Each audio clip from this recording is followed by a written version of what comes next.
Hello booktube, my name is Elizabeth and welcome back to the Gallery. Today I'm going to be bringing you my June TBR. Now I am really behind on review books, you guys. I got a bunch of review books sent from publishers, so that's mostly what my TBR is going to consist of.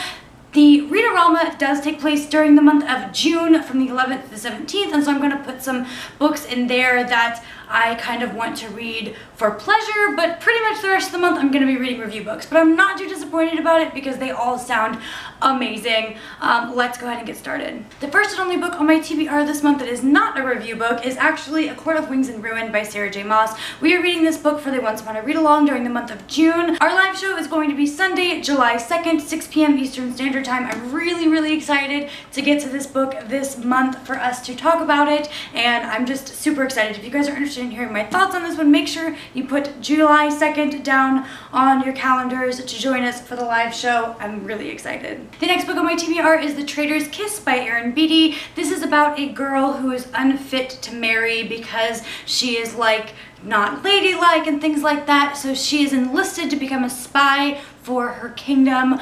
They are at war with another kingdom, and this looks really excellent. My friend Kat from The Love of Books read this recently and she really enjoyed it, so I have high hopes for this review book. Next, I need to read The Crown's Game and The Crown's Fate. I have The Crown's Fate from Netgalley, and so I need to read The Crown's Game, of course, before I read The Crown's Fate, but I'm really excited about both of these. The Crown's Game is about the last two enchanters in the Kingdom of Russia. I think they have to like go against each other to become the king's enchanter, and I've just heard so many great things about this story.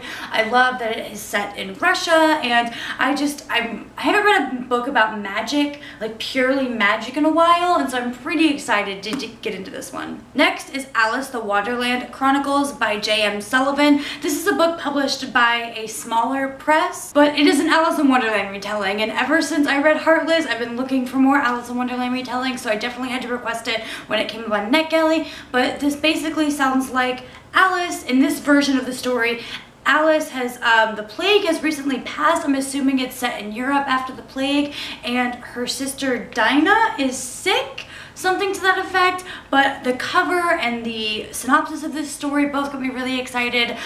Plus, like I said, I've been looking for some more Alice in Wonderland retelling, so I have high hopes for this one.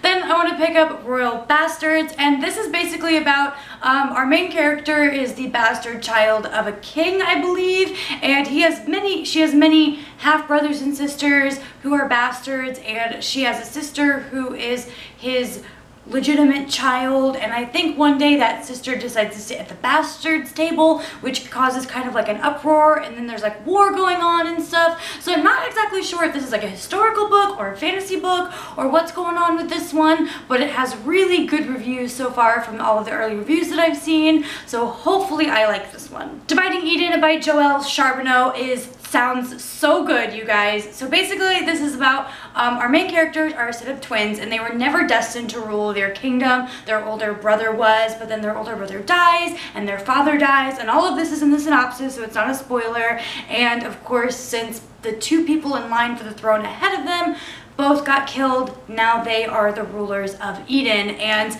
it looks really good. I don't know what to say about it. Like, I just love those kids ruling countries type books. I'm like a sucker for that trope, but hopefully this is enjoyable. It has like 3.75 stars on Goodreads right now, which is pretty decent for a pre-release book, so hopefully I like this one as well. Now I Rise by Kristen White is the sequel to And I Darken, and And I Darken, if you guys aren't familiar, came out last year, and it was a gender swap on Vlad the Impaler, where Vlad the Impaler is now a girl, and I was in a huge slump at the time, so I hated the book, even though it was everything that I should have loved. So I'm gonna give the sequel a try because I'm pretty sure, like, even when I think back on what the book was about, I'm gonna be like, oh yeah, that was enjoyable, and then I remember I gave it like a 2-star on Goodreads because I hated it, and I don't know what was wrong with me, but like I said, I was in the slump.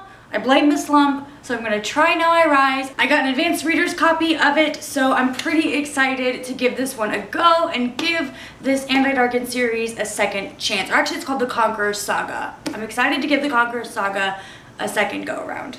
The Gentleman's Guide to Vice and Virtue, which is by Mackenzie Lee, is about these two gentlemen who are traveling Europe. On their travels in Europe, they face pirates and they get into a dangerous manhunt, and there's just a whole bunch of things going on, I guess, in this journey through Europe.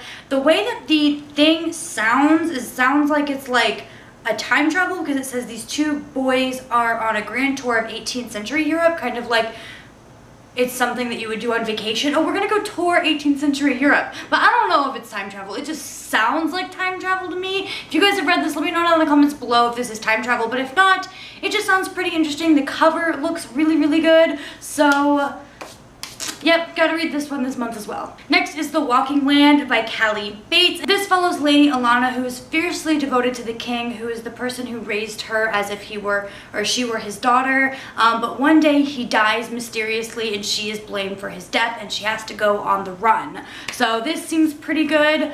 It has some fantasy and magic aspects to it too, and then the cover I just think is gorgeous. Like probably one of my favorite covers so far this year, so I'm really excited about this one.